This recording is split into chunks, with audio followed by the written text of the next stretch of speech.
तो हम काहे आधा रोटी खाएंगे पाकिस्तान जाएंगे। हम बांग्लादेश में रहेंगे, बांग्लादेश का दाना खाएंगे। আমরা বেশিরভাগ ইন্ডিয়ান ইন্ডিয়া। কিন্তু আমাদের কাছে ট্যাগ লাগা আছে আটকা পড়া পাকিস্তানি, কিন্তু আমরা 90% ইন্ডিয়ান, 10% পাকিস্তানি। আসলে এখানকার নকশা কারুকার্য এত সুন্দর তা বলার মতো না। দেখুন কত সুন্দর একটি মসজিদ। বন্ধুরা স্বাগতম জানাচ্ছি নতুন আরেকটি ভিডিওতে। আজকে আমি চলে এসেছি সৈয়দপুর, আর এই সৈয়দপুরের ভেতরে রয়েছে সেই ছোট্ট পাকিস্তান, যে বাংলাদেশের ভেতরে পাকিস্তান। কিভাবে থাকতে পারে সেই বাংলাদেশের ভেতরে পাকিস্তান? চলুন বন্ধুরা দেখে আসি সেই বাংলাদেশের ভেতরেই পাকিস্তান, যে পাকিস্তানটি সরাসরি সেই ইসলামাবাদ থেকে চলে এসেছে এই সৈয়দপুরে। আমরা এখন ঘুরবো ফিরবো, দেখবো সেই পাকিস্তানের গ্রামটি। রংপুর বিভাগের নীলফামারী জেলা সৈয়দপুরে অবস্থিত সৈয়দপুর রেলওয়ে স্টেশন উত্তরাঞ্চলে একটি গুরুত্বপূর্ণ যোগাযোগ কেন্দ্র। ব্রিটিশ আমলে 1870 সালে প্রতিষ্ঠিত দেশের বৃহত্তম ঐতিহ্যবাহী সৈয়দপুর রেলওয়ে কারখানা সংলগ্ন হওয়ায় এই স্টেশন এবং শহরটির ঐতিহাসিক ও গুরুত্ব অপরিসীম। আচ্ছা, আপনাদের বাড়ি কি এই সৈয়দপুরে? সৈয়দপুর আর এই সৈয়দপুরকে কেন দ্বিতীয় পাকিস্তান বলা হয়? এটা পূর্ব পাকিস্তান ছিল। এখানে কি অনেক বিহারি আছে? অবশ্যই অনেক বিহারি আছে। আপনি কোথা থেকে গেছেন? আমার বাংলাদেশে জন্ম, আমার বাবার বাড়ি তো ভারতে, ভারত কোন জায়গায়? ছাপড়া জেলা। ধাপড়া? ছাপড়া ছাপড়া ছাপড়া। ছাপড়া জেলা বলে। আর মায়ের বাড়ি হলো চিলাটি। এটা প্রায় অনেক জনে থাকা অবস্থায় বিহারি বাঙালি বাঙালি থাকতে থাকতে বিহারির সাথে সম্পর্ক শিখে যায়, শিক্ষা। আচ্ছা, আপনাদের এখানে যে উর্দু ভাষায় একজন যে মোর্তা মারা গেলে মাইকেন করে, কিভাবে করে? এটা একটা মাইকিন, একটা শোক সংবাদ, এক মাইয়াত এলান, মানে এক মাইয়াতে এলান করা হচ্ছে। আপনাদের মুন্সিপাড়া যারা থাকে তার জানাজা নামাজ একটা পর হবে, বা 4টার সময় মারা 4টা পর হবে। 4 बजे का बात होगा, 1 बजे का बात होगा। নীলফামারী জেলার সৈয়দপুর শহরে অবস্থিত ঐতিহাসিক চীনা মসজিদ তার ব্যতিক্রম দৃষ্টিনন্দন নির্মাণ শৈলীর জন্য বিশেষ বিখ্যাত। আমি বর্তমান দাঁড়িয়ে আছি সেই ঐতিহাসিক চীনা মসজিদ, যে চীনা মসজিদটি সৈয়দপুরে অবস্থিত। আর এই সৈয়দপুরের এই চীনা মসজিদটি স্থাপিত হয়েছে সেই 1863 সালে।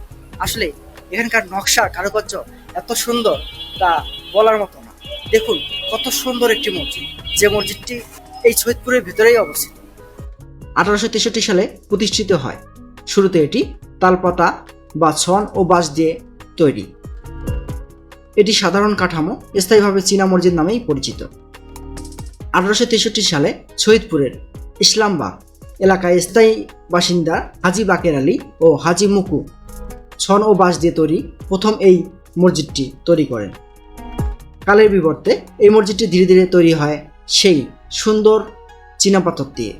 এরপরে নামকরণ করা হয়েছে চিনি মসজিদ বা চীনা মসজিদ। বন্ধুরা, আমি বর্তমান দাঁড়িয়ে আছি সেই মসজিদের দোতলার ওপরে। দেখুন এখানকার যে কারুকার্যগুলো আসলে অসাধারণ। দেখুন কিভাবে তৈরি করেছে একটি মসজিদ, আর মাঝে মাঝে কিছু কিছু জায়গায় সেই মার্বেল পাথর বা চীনা পাথর দিয়ে তৈরি করছে। দেখুন অসাধারণ কারুকার্য। এই দেখুন দোতলার উপরে যে ভিতরে অংশটি, সেই অংশটি আমরা সেই দোতলার উপরে ওঠার পরে এখন চলে যাব নিচেতে। আসলে এখানকার পরিবেশটা একটু অন্যরকম। এখানে যদি আসেন মন ঠান্ডা হয়ে যায়। আমি যখন এই প্রথম এই মসজিদের উপরে উঠলাম, মনে হলো যে আল্লাহর তরফ থেকে কি বাতাস, এত বাতাস আসলো, একে প্রাণটা সব ঠান্ডা হয়ে গেল। আসলে এখানকার না আসলে বুঝতে পারবেন না আপনারা। আর এই মসজিদকে ঘিরে গড়ে ওঠা এখানকার সেই পাকিস্তানি বাড়িগুলো, যারা বেশিরভাগই পাকিস্তানি। এই তো সামনে গাছটা আছে না, বট গাছটা, এটা ক্যাম্প। এই পাশে আরেকটা ক্যাম্প। এখানে কয়টা ক্যাম্প আছে? 3টা ক্যাম্প। আসসালামু আলাইকুম। আপনার বাড়ি কি এখানে? এখন তো এখানে আছে। আগে কই ছিলেন? আগে বলেছিলেন ভারত। ভারতে? পাকিস্তানের না? না, আগে তো এই যে পাকিস্তান ছিল তো। এটা পূর্ব পাকিস্তান ছিল। হ্যাঁ, তো ভারত থেকে আসলাম এখান থেকে, পাকিস্তানি হলো, মানে পাকিস্তান ছিলাম, পাকিস্তান দিয়ে ভাগ হলো বাংলাদেশ, পাকিস্তান, তো আমরা এখানে চলে আসি। আচ্ছা, এখানে যে সৈয়দপুর রেলওয়ে কারখানাতে আছে, আছে, হ্যাঁ আছে তো। ব্রিটিশ আমলে 1870 সালে তৈরি হয়েছে। তো জানি না, 32 চলতে আসতেছিল, তখন ডিভাইডেড হলো, তো ওখানে যে চাকরি করতেছিল ওরা আসলে চাকরি করলো, আর এখান থেকে লোক ওখানে গেল ওই চাকরি। আচ্ছা, আপনারা কি বাংলাদেশের নাগরিক হয়ে গেছেন না এখনো পাকিস্তানের? এখন তো বাংলাদেশি আছে। বাংলাদেশে? ভোটের লিস্ট সব ভোট সব দিই এখানে, এটা ছেলে পেলেকে বাংলা পড়াই। এই যে আপনারা বাংলাদেশে যে কার্ড পেয়েছেন, হ্যাঁ। এটা কতদিন আগে? আমি কাজ পাইছি না, কাজ নিজের কাজ করতেছি। 1971 সালে স্বাধীনতা যুদ্ধের পর পরবর্তীতে রাজনৈতিক ও সামাজিক প্রেক্ষাপটের কারণে বাংলাদেশে বিহারি ক্যাম্পগুলো উদ্ভাবন ঘটে। ভারত বিভাজনের পরে বিপুল সংখ্যক উর্দুভাষী মানুষ তৎকালীন পূর্ব পাকিস্তান বসতি গড়লেও স্বাধীনতার পরবর্তী সময়ে তারা অস্থায়ীহীন হয়ে পড়ে। আর ওরা সব মিস্ত্রি সব কাজ জানে, সেই জন্য এখানে আছে। না কাজ জানতে কি পড়াতে দিই। আপনারা পাকিস্তানিরা যে সব ভালো ভালো কাজ জানতো, হ্যাঁ, এই কারণেই সৈয়দপুরে আছে। সত্যি। বন্ধুরা, সেই অবশেষে পৌঁছে গেলাম সেই বিহারীপুরটি। আমরা এখন সেই বিহারীপুরটি ঘুরবো, দেখবো এবং আপনাদেরকে দেখ। চলুন বন্ধুরা, দেখে আসি। সৈয়দপুরে বিহারি ক্যাম্পগুলো আটকে পড়া অস্থায়ী ক্যাম্প, মূলত ব্রিটিশ আমল থেকেই শুরু হয় এবং 1971 সালে মুক্তিযুদ্ধের জটিল রাজনৈতিক বাস্তবতা এক জীবন্ত ও নীরব সাক্ষী। শহরটিতে প্রায় 22টি ক্যাম্প ও 40,000 মানুষের বেশি বসবাস করে। আসসালাম ভাইসা, ভালো? হ্যাঁ, ভালো। পাকিস্তান বলে কি, এটা মনে করেন সব জায়গায় মানে স্বাধীন হয়েছে দেশ, কিন্তু এই সৈয়দপুরটাকে স্বাধীন এখনো হয় নাই আর কি। কিভাবে স্বাধীন হয়নি? এটা সৈয়দপুর স্বাধীনতা এখনো পায় নাই, এটা ওই রকমই আছে। মানে আপনারা কি বাংলাদেশে এখনো কাগজপত্র? হ্যাঁ, আমরা বাংলাদেশি, আমরা বাংলাদেশের মাটিতে আছি, যেহেতু বাংলাদেশের গুণগান आजीवन गाइबो। जहाँ तक का हम लोग बांग्लादेश में पैदा हुए हैं, लालितो पालिते हुए हैं बांग्लादेश में, बांग्लादेश का मट्टी में बड़ा हुए हैं। बांग्लादेश मेरा मातृभूमि है। बांग्लादेश से हम लोग को खिलाता है, बांग्लादेश हम लोग को पिलाता है, बांग्लादेश हम लोग को ठाई दिया है। तो हम काहे आधा रोटी खाएंगे पाकिस्तान जाएंगे? हम बांग्लादेश में रहेंगे, बांग्लादेश का दाना खाएंगे। ठीक है भाई साहब? ठीक है। बांग्लादेश में रह के पाकिस्तान का गाना गाऊंगा तो कैसे होगा? पाकिस्तान जाए भाड़ में, बांग्लादेश रहे सुख में। अभी न खा के मार रहे। और हम लोग का जो बांग्लादेश में ना, अभी हम लोग बम बम है। 8 आदमी कमा के भी पेट में भात नहीं जा रहा। अभी सब जानती है, बांग्लादेश से भी कम दाम हो गया पाकिस्तान का रुपया का। और पाकिस्तान सबसे मैंने अभी मैंने बोलता है ना, पाकिस्तान नाम का है, लेकिन ना पाकिस्तान है अभी सबसे बेसी हुए। এখানকার 1 লাখ টাকা, এখানে হবে প্রায় 3 লাখ টাকা। 3 লক্ষ টাকা। আগে ছিল পাকিস্তানের রেট বেশি, এখন বাংলাদেশের টাকার দাম বেশি। আমি এখানে 1 লাখ টাকা পাঠালাম, ওখানকার লোক 3 লক্ষ টাকা পাবে। আচ্ছা, আমাদের এখানে যতগুলা বিহারি দেখতেছেন ভাই, সব স্থায়ী বিহারি বর্তমান কিন্তু। আর ওই পাকিস্তান যাওয়ার আর আশা নাই এদের। এগুলো সব আমরা এগুলো ক্যাম্পবাসী। আর পাকিস্তান যাই করবো এটাই কি? হবে না। পাকিস্তানের জায়গা জমি আছে, সবকিছু আছে, বাড়ি ঘর আছে, ওগুলো ফি সাবিলিল্লাহ।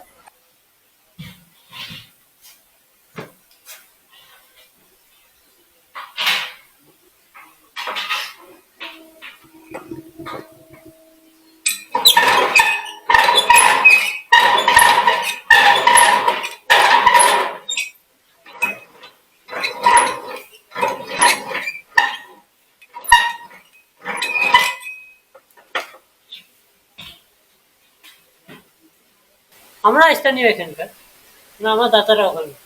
এই যে কাজগুলো করতেছেন, এই কাজগুলো আপনারা কিভাবে শিখছেন? আপনি জানি যে সৈয়দপুর একটি মানে কলকারখানা বিখ্যাত। হ্যাঁ, আপনারা কিভাবে শিখছেন এই কাজগুলো? মানুষ দ্বারা শিখছি। এই পেশাটা কি আপনার অতীতের পেশা, না আপনার বাবা দাদার পেশা, না আপনার না না, এটা আমার। নতুন করে শেখা? সৈয়দপুরে বিহারি ক্যাম্পের গলি বা অলিগলিতে এক ভিন্ন জীবনের প্রতিচ্ছবি। এখানে প্রতিটি গলি যেন এক একটি ছোট্ট গল্পের মতো, যেখানে মিশে আছে মানুষের হাসি, কান্না, একতা এবং দীর্ঘদিনে বেঁচে থাকার সংগ্রাম। বাংলাদেশের ভিতরে যে পাকিস্তানের গ্রামটি রয়েছে, সেই গ্রামটির ভিতরে রয়েছে। দেখুন, এখানে বিভিন্ন মানুষ বিভিন্ন পেশায় নিয়োজিত। এখানে একটু আগে দেখে আসলাম যে থাকতে সবাই করে আসছে, আবার করে আসছে।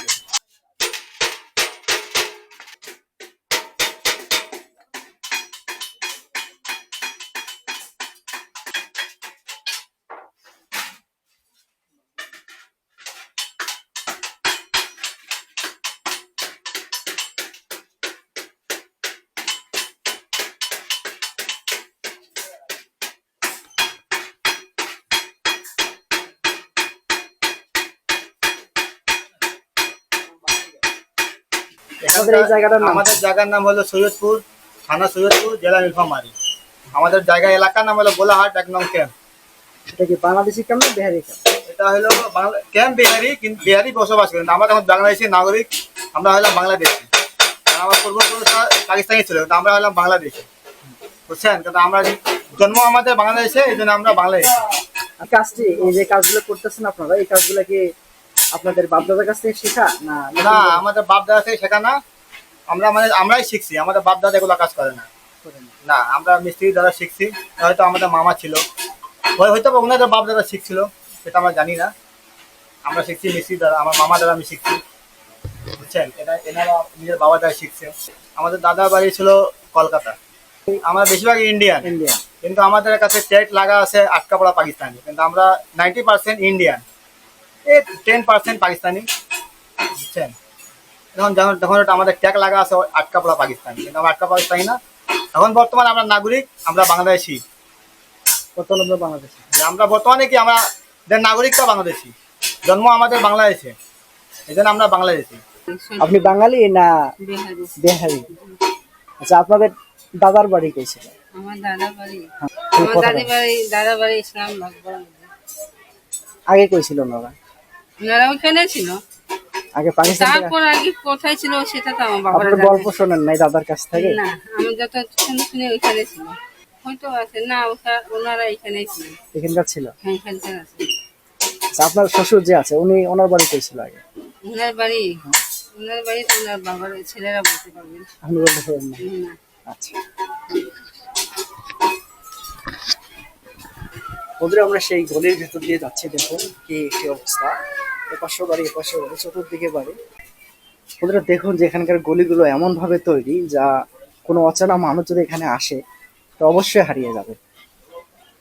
বলা যাবে না যে গলিগুলো কোন দিকে। দেখুন এদিকে একটি গলি, এদিকে একটি গলি, আবার ঠিক আমার এই পাশে একটি গলি, আমার সামনের দিকে আরেকটি গলি। দেখুন এই যে একটি গলি, আবার এই গলি দিয়ে একটু সামনে এগিয়ে গেলে আবারও দুটি গলি, আমার সামনের দিকে একটি গলি, আর পিছন দিকে একটি গলি। আমরা এখন সেই পিছনের গলিতে যাব। দেখুন এই গলি। আর এখানকার বাচ্চারা খেলছে। দেখুন তোমরা কি করছো? সরু গলিতে বিদ্যুৎ না থাকলে তীব্র গরম, ভাবসা পরিবেশ, মশার উপদ্রব এবং বাতাস চলাচলের অভাবে বাসিন্দারা নাভিশ্বাস হয়ে উঠে যায়। বলে তো কোনো উপায় নাই, এখানে তো উর্দু ভিতরে বলবো। লাইন নাই, লাইন থাকলে মানুষ বাড়ির ভিতরে বসে, লাইন নাই, এই যে বাইরে বসে আছে ফকিরের মতো। বিদ্যুতের কোনো ব্যবস্থা নাই? কোনো ব্যবস্থা নাই। এটা আবদার লাইন, এই যারা বাকরি আবদার লাইন, তাইও লাইন নাই। এই যে আসলো এই চলে গেছে, अभी आया ए भाग गया। खाली आता जाता भागता, ना खाना पकता है, ना पंखा में जा सुट नहीं सकता है, और ना जा सकती टीवी देख नहीं सकता है। घर में तो कुछ है नहीं, गरीब आदमी हम लोग कहाँ तो मीटर बैठाएगा? हम लोग को तो उतना ताकत नहीं कि मीटर बैठाएगा। दिन कमाता है, दिन खाता है, केला बेचता है, आलू दम बेचता है। इसमें क्या रुपया होता है? বর্তমান যে কারেন্টের অবস্থা, এই অবস্থায় আপনি খুব অতিষ্ঠ অবস্থা আছেন। তোমাদের নাম কি? আফান। আমার নাম মইনুদ্দিন। তোমরা দুই বন্ধু না? দুজনে কোন ক্লাসে পড়ো? দুজনে ফোরে পড়ো? ফোর মানে কি জানো? জুতা চোরার গোর, তাই না? তোমরা কয়টা ভাষা জানো? দুইটা ভাষা জানো। কি কি ভাষা? একটা বাঙালি, একটা বিহারি। বাঙালি বিহারি বলতে একটা বাংলা ভাষা, একটা বিহারি ভাষা। বাঙালি কেমন হইলো? বাঙালি। এই জন্য বললাম যে ফোর জুতা চোরার গোর। বন্ধুরা দেখুন এই ক্যাম্পের ভেতরে একটি মাত্র দোকান, এই যে দোকানটি দেখছেন, এই দোকানটি হচ্ছে সেই ক্যাম্পের ভেতরে। আসলে এই দেখুন সরাসরি যে রাস্তাটি চলে গেছে, এটা হচ্ছে সেই বিহারি ক্যাম্প। আর আপনাদেরকে বলেছিলাম যে সেই বাংলাদেশের ভেতরে পাকিস্তান। আসলে এই জায়গাটাতে না আসলে বুঝতে পারবেন না যে আপনারা যে বাংলাদেশের ভেতরে কিভাবে পাকিস্তান রয়েছে। এখানে যে মানুষজনগুলো রয়েছে বেশিরভাগ মানুষ সেই সেই পাকিস্তান থেকে, কেউ ভারত থেকে। বন্ধুরা এই ক্যাম্পের যে রাস্তাগুলো আসলে অনেক সুন্দর। দেখুন এখানে প্রকৃতির যে বাতাস, সে বাতাস খাচ্ছে তারা। কারেন্ট অবশ্য নেই এই জায়গাটার একটা বড় আতঙ্ক, সেটা হচ্ছে যে কারেন্ট থাকে না এই জায়গায়। আসসালামু আলাইকুম। ভারত মানে এখানকার লোক বেশিরভাগই ভারত থেকে আসা। বেশিরভাগ না, কমে আছে ভারতে। বাপ দাদার কথা বললেন তখন বাপ দাদার কথা বলছে, আর বাপের কথা বললে দাদা হলো ভারত। না, যেহেতু যুদ্ধ হওয়ার 1971 সালে যুদ্ধ হয়েছে, যুদ্ধের পর পরে অনেকে আছে, আবার যুদ্ধের আগেও অনেকে আছে। না, আমরা এখানে পাকিস্তানে বলছি যে এখানে এটা কিসের? এটা যাহা আমার মহরমে হয়, যাহা এই যে- কিছুদিন আগে যে মহরম গেল, হ্যাঁ হ্যাঁ তখন কি এখানে পালন করছেন? হ্যাঁ, আমরা পালন করি। আমরা ঘোড়া বানাই ছেলেদেরকে, আর ফাতিয়া করাই। আমার 10 তারিখে আমরা খিচড়া ফাতিয়া করি, মলিদা ফাতিয়া করি। ওইগুলো আমরা ফাতিয়া করি, আমরা পালন করি 10 দিন। আচ্ছা, আমি দেখতেছি যে আপনি সুন্দরভাবে তৈরি করতেছেন সেই হ্যাঁ। নকশিকাঁথা দিয়ে। হ্যাঁ। আসলে এটা কি? এটা অন্য রন্না। অন্য এটা কত টাকা বিক্রি হবে? বিক্রি হবে তো মেলা টাকা দিয়া। এখন আবার লেস লাগবে এখানে, এখানে লেস লাগবে, সাইড দিয়ে লেস হবে। সেট দিয়া লেস হবে, তারপরে বিক্রি হবে। তো বহুত সময় লাগবে আপনার এটা তৈরি করতে। না, সময় লাগবে না। একটা রন্না তৈরি করতে আপনাদের কতক্ষণ সময় লাগে? না, হাফ বেলা হয়। হাফ বেলায়? হ্যাঁ। তাতে আপনাদের পারিশ্রমিক কতটুকু আসে? হ্যাঁ, বেশি টাকা নাই, 20 টাকা 30 টাকা একটা রন্না? একটা অন্য, বেশি টাকা নাই। আগে ছিল, আগে 150-200 টাকা ছিল, এখন তো কম দাম হয়ে গেছে, এখন নাই। আচ্ছা, আপনাদের বাবার বাড়ি কি বিহারি না বাঙালি? আমাদের বাবা বাড়ি হলো, আমার দাদা বাড়ি হলো পার্বতীপুর হালদিবাড়ি। ওখান থেকে তো আমাদেরকে ছাড়াই দিল, ওখান থেকে জমিন জায়গাতে নিয়ে নিল, হলদিবাড়ি তো বলতে আমরা- ভারতে? হলদিবাড়ি ভারতে, হ্যাঁ, তার মানে এখানে বেশিরভাগই ভারতীয় লোক বসবাস করতে। বসবাস করতেছে। এই সৈয়দপুরের ভেতরে রয়েছে ডাহা। বেশ কয়েকটি ডাহা দেখার পরে আমার কৌতূহল জাগলো, আসলে কি লুকিয়ে রয়েছে এই ডাহার ভেতরে। সিয়াগুলা হলো ও আলাদা, ওদের ড্রেস হলো মানে কালো কালো ড্রেস থাকবে, সবকিছু পাগড়িও কালো থাকবে, আবার জামা কাপড় থাকবে এই যে কালো, লুঙ্গিও থাকবে কালো, আর আমাদের হলো লাল আর সবুজ। মানে লাল পরবেন লুঙ্গি? না, আমাদের লাল সবুজ মনে হয় ঘোড়া হবে, মনে রুমাল থাকবে লাল, কাপড় থাকবে সবুজ, আর বান্দানো থাকবে সবুজ, লাল সবুজ মিশালে থাকবে, বুঝছো? আমাদের অন্যরকম। আর শিয়াদের যে বলতেছো ওইটা অন্যরকম। তো শিয়া তো আমাদের মনে হয় হাসান হুসেনকে মারছে, সেই জন্য তো মাফি চাচ্ছে। যখন ওরাদের মহরমে হয় তখন বলে ইয়া হুসেন হামনা থে, মনে হয় বলতেছে কি আমি ছিলাম না, আমি থাকতো তো আমরা মারতাম না আপনাদেরকে। যখন মারে ফেলে দিছে তখন কি, এখন মাপ চাচ্ছে, এখন আমাদের থেকে মাপ চাচ্ছে। ওরাদের কি করে ছুরি দিয়া গায়ে মারে, রক্ত বেরায়, তাও হয় ওইটা, ওইটা হবে না তো কোনোদিন, মাপ হবে। ওই হলো সিয়া। আর আমাদের মুসলমান, আমাদের মুসলমানের এটা সবুজ রং আর লাল রং থাকবে। এই যেরকম সবুজ লাল আছে না, এই আমাদের নিশান ওই রকমের থাকবে, সব কিছু থাকবে, জামা থাকবে, গায়ে ওড়না থাকবে সবুজ লাল, সব কিছু থাকবে। বন্ধুরা, এতক্ষণ ধরে আমরা সেই যে বিহারি পট্টিটি রয়েছে সেই পট্টিটি দেখলাম এবং আপনাদেরকে দেখালাম। যদি এই ভিডিওটি দেখে যদি আপনাদের ভালো লেগে থাকে তাহলে অবশ্যই আমার চ্যানেলটি সাবস্ক্রাইব করবেন এবং পাশে থাকা বেল আইকন বাটনটি অন করে রাখবেন। এইরকম ভিডিও পেতে সর্বপ্রথম আপনি চ্যানেলটিকে সাবস্ক্রাইব করে রাখবেন।